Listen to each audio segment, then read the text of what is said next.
LASIK surgery પછી આમ અંદાજિત એવી કઈ તકેદારી છે કે જેનું પાલન કરવું જ જોઈએ?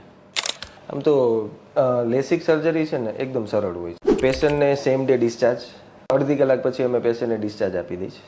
એમાં કંઈ પટ્ટી પાટા ટાંકા કંઈ નથી આવતું, ટીપા નાખીને સર્જરી કરતા હોઈએ છીએ. એટલે 2-3 કલાક ડિસ્કમ્ફર્ટને એવું રહેતું હોય, પેશન્ટને બધી સૂચના આપીએ. એ સૂચનામાં પહેલું તો પ્રોટેક્ટિવ ગ્લાસીસ, એટલે તમે વ્હાઇટ ટ્રાન્સપરન્ટ અથવા બ્લેક ગોગલ્સ ગમે એ પહેરી શકો. એ તમારે ઓવરનાઇટ 24 અવર્સ પહેરવાના.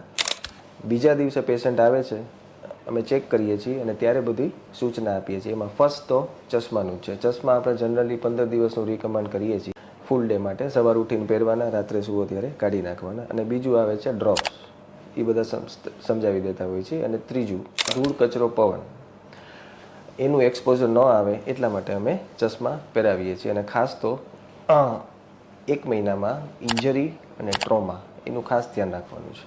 અચ્છા, બીજું